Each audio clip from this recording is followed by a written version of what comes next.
ಈ ವೇಳೆ ಋತುಗಳಿಗೆ ಸಂಬಂಧಪಟ್ಟಂಗ ಒಂದು ಅಭಿನಯ ಮಾಡ್ತಾ ಇದ್ದಾರೆ ನಿಮ್ ಫ್ರೆಂಡ್, ನೋಡೋಣ ಬನ್ನಿ.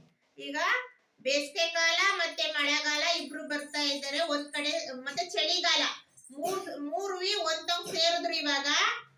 ಇವಾಗ ಬೇಸಿಗೆ ಕಾಲ ಮತ್ತು ಮಳೆಗಾಲ ಇಬ್ರು ಮಾತು ನಡೀತಾ ಜಗಳ ಮಾಡ್ತಾ ಇದ್ದಾರೆ. ಮಳೆಗಾಲ, ನಾನು ನನ್ನ ಕಾಲದಲ್ಲಿ ಮಳೆ ಸುರಿಸ್ತಾ ಇದ್ದೇನೆ. ನಾನು ಮಳೆಗಾಲ ಕಾಲದಲ್ಲಿ ಮಳೆ ಸುರಿಸ್ತಾನೆ. ಈಗ ಬೇಸಿಗೆ ಕಾಲ ಹೇಳುತ್ತೆ, ನಾನು ಬಿಸಿಲಿನಿಂದ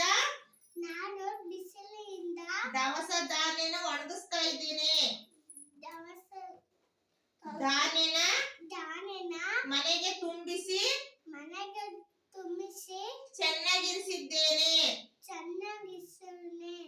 ಇವಾಗ ಇವ್ರಿಬ್ಬರನ್ನು ನೋಡ್ತಾ ಇದ್ದಾನೆ ಈ ಚಳಿಗಾಲ. ಅವನ್ಗೆ ಅಯ್ಯೋ ನಾನು ಇವ್ರ ದಿಕ್ ಮಾತಾಡಿದ್ರೆ ಇವ್ರ ಕೋಪ, ಇವ್ರ ದಿಕ್ ಮಾತಾಡಿದ್ರೆ ಇವ್ರ ಕೋಪ ಅಂದ್ಬಿಟ್ಟು ಏನ್ ಮಾಡ್ತಾ ಇದ್ದಾರೆ ಈಗ ಚಳಿಗಾಲ ಅವ್ರನ್ನ ನಿಲ್ಸಿ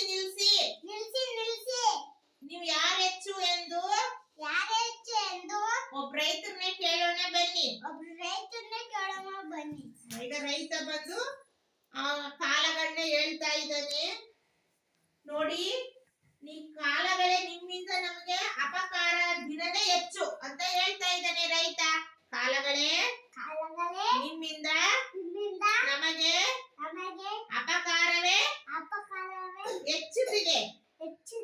ಯಾಕೆಂದ್ರೆ ನಾವು ಚೆನ್ನಾಗಿ ಬೆಳೆಯುತ್ತಿರುವಾಗ ಮಳೆಗಾಲದಲ್ಲಿ ಸರಿಯಾಗಿ ಮಳೆ ಇಲ್ಲದೆ ಬಿಸಿಲು ಬಂದು ಎಲ್ಲ ಒಣಗಿ ಹೋಗುತ್ತದೆ. ಅಳಿದು ಉಳಿದ ಬೆಳೆಯನ್ನು ಮನೆಗೆ ತರುವಾಗ ಮಳೆಯಾಗಿ ಕೊಚ್ಚಿ ಹೋಗುತ್ತದೆ. ಇಲ್ಲದಿದ್ದರೆ ಉದುರಿ ಹೋಗುತ್ತದೆ. ಹೀಗೆ ನೀವುಗಳು ನಾಶ ಮಾಡುತ್ತಿದ್ದೀರಾ.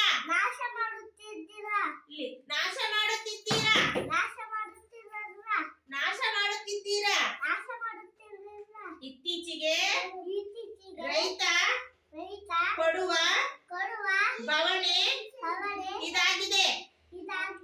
ಬೆಳೆ ಬೆಳೆಯದೆ ಕೈಯಿಂದ ಹಾಕಿದ ಗೊಬ್ಬರದ ಹಣವು ನಷ್ಟವಾಗಿ ಆಹಾರವೂ ಇಲ್ಲದೆ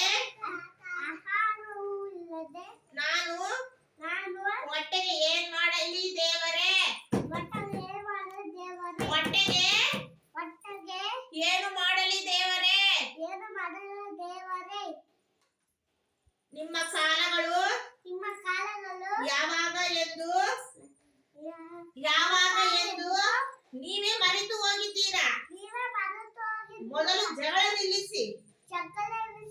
ಈ ಬಡ ರೈತರಿಗೆ ಒಳ್ಳೆಯದಾಗುವುದನ್ನು ನೋಡಿ.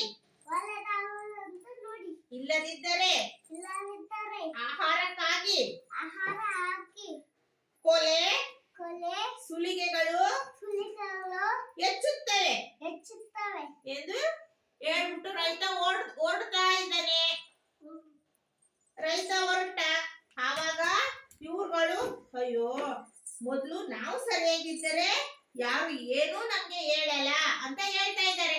ಹೇಳಿ, ಮೊದಲು ನಾವು ಸರಿಯಾಗಿದ್ದರೆ ಯಾರು ಏನೂ